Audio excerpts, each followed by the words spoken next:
this is Jeff Mesnik. I'm here with the Channel Marketing Journal, and I'm excited to be here today with Didi Acquista from SentinelOne. How are you doing today, Didi? I'm good, Jeff. Thanks for having me. How are you? I'm doing great, thank you. As I understand it, you are the Vice President of Worldwide Channels, and SentinelOne is fairly new to the scene. So I'd love if you could take a moment or two and share with us what SentinelOne does and a little bit more about your role there. Yeah, I appreciate it. We are kind of new to the scene, as you mentioned. So we were founded in 2013. So we're 5 years old, headquartered in Mountain View, California. We have about 350 employees, 125 of which, and this is one of my favorite things about SentinelOne, 125 of which are research and development experts that sit in our Tel Aviv office in Israel. And these folks think day in and day out about how to build, the most robust cybersecurity solutions to deliver to the market. Well, that's pretty cool. Yeah. So I know there's a lot, it's a crowded space and everybody, it's very difficult to keep up with who does what. When you think of SentinelOne, we want you to think of EPP and EDR, a true convergence of those two technologies. And we do that with one console, one code base, and it's very easy to manage and very easy to use. So being part of a kind of a smaller organization, it seems like there's probably a lot of jobs that you have to do. That's a great question. In a small organization, I think there's so much to do, right? So my role was to build the channel organization at SentinelOne about a year and a half ago when I joined, assemble the right people, right, the talent, come up with a strategy, and a go to market, right, a program. So that's what I've been very focused on for the last roughly 500 days, and it's been a lot of fun.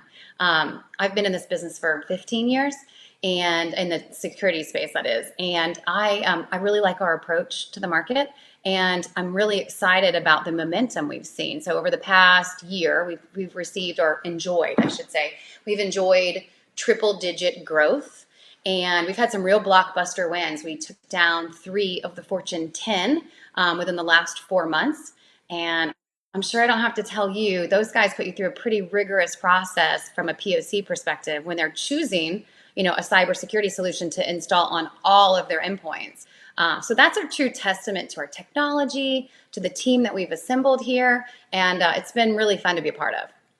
That sounds awesome. Yeah. Now, what I'd really like to dive in, as you know, our audience is channel executives, and they're all looking to learn from each other. So I'd love maybe for you to share how this program and something unique that you've been able to launch, and maybe some of the challenges that you faced in doing so. Maybe give us a little example of that. Okay. Okay. So, like everybody, we wanted to keep it simple. I mean, the partner's job is hard. They have many manufacturers approaching them every day, asking them, hey, focus on my product. Hey, sell my product. Hey, learn about my product, right? So their job's really hard. They have to know a lot about a lot of different things.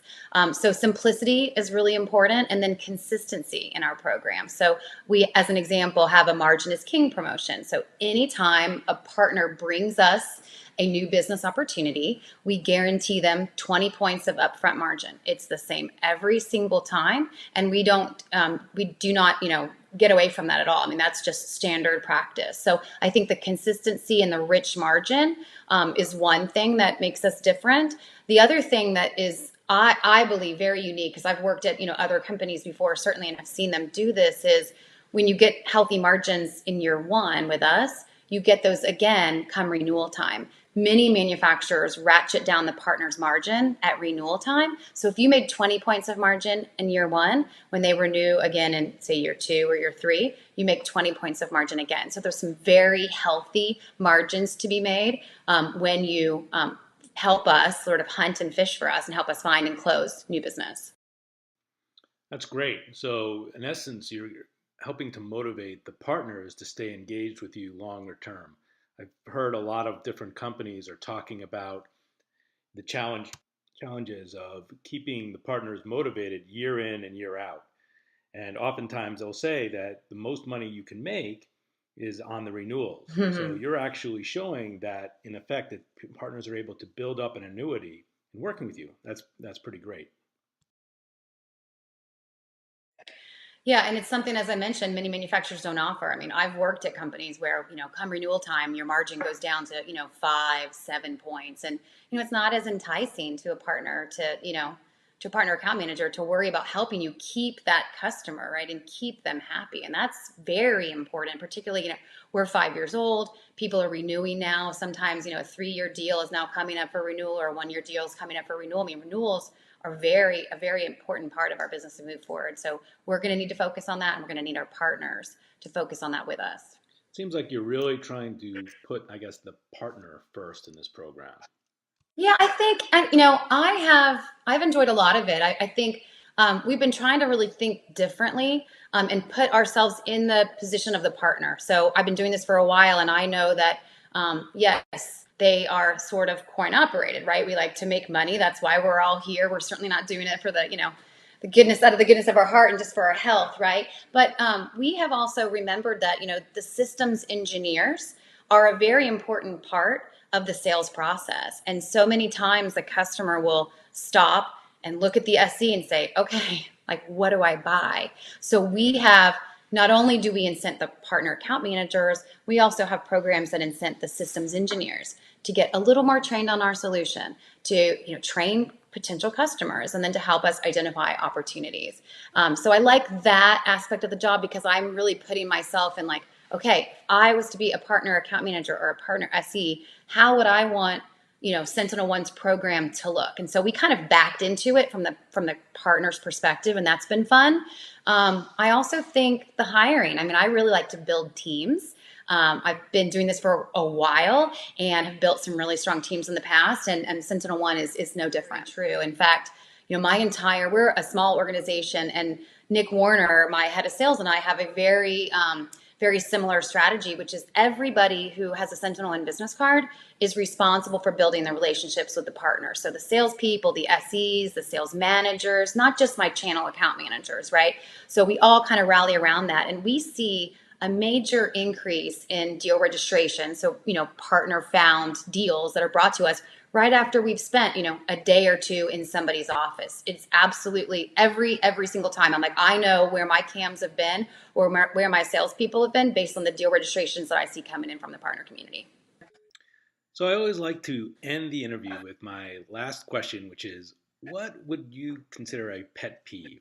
Something maybe other channel executives do, or something maybe at home, something that's kind of fun. It's actually kind of an easy one for me, and I'm a little old school on this, and everyone is going to roll their eyes, I'm sure. But I think that we are all just, and this is partners, people within your own organization, everybody is too quick to just send an email and not pick up the phone. And I have noticed my email traffic has gone down significantly because I call more and I build more relationships. I mean, just this morning, you and I were giggling as we tried to get everything all set up, right? If I was just talking to you over an email, we wouldn't have bonded, and I wouldn't know how your morning was going in Massachusetts. So I hate it when people just send me an email. I really kind of want a phone call. So I'm a little traditional in that respect. Not that, I don't resort to text and emails, certainly too, but there's just something to be said for, being on the phone with someone. Well, I couldn't agree with you more. I really enjoyed our time talking with you today. And this has been Jeff Mesnik with the Channel Marketing Journal, and I have been here with Didi Aquista from SentinelOne. Thank you.